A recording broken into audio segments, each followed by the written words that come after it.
Λέγομαι Κατερίνα Μπεμπέ, είμαι η Γενική Γραμματέας του Γυναικείου Συλλόγου εδώ.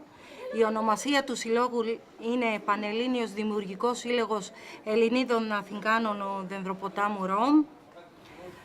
Ιδρύθηκε το 2002 από αγανάκτηση, γιατί έχουμε πολλούς συλλόγους και δυστυχώς οι γυναίκες θέλαμε να καταφέρουμε και εμείς στο σύλλογο να κάνουμε για πρώτη φορά. Και το πετύχαμε και είναι 6 χρόνια, στον 7ο 7 χρόνια και πάμε πάρα πολύ καλά. Προσπαθούμε να βοηθήσουμε, αλλά δεν έχουμε τη δυνατότητα πολιτικής για να μας δώσουν τη δυνατότητα. Μόνοι μας προσπαθούμε ό,τι μπορούμε με τα δικά μας έσοδα και κάποιο μικρό ποσό που μας δίνει το Δημαρχείο, αλλά δεν αρκεί. Δυστυχώς η οικονομία της Ελλάδας δεν μας δίνει τη δυνατότητα να βοηθήσουμε περισσότερο. Βοηθάμε με το να μπορούμε στο γραφικό υλικό.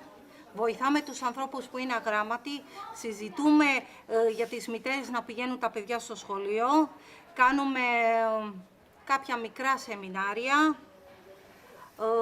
αιτήσεις για σεμινάρια εμείς βοηθάμε, σμπρώχνουμε το Δημαρχείο για να κάνει εδώ πράγματα που δυστυχώς δεν μας βοηθάει. Είμαστε κοντά στο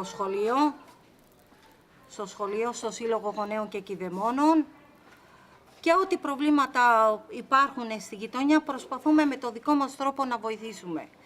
Με λίγα.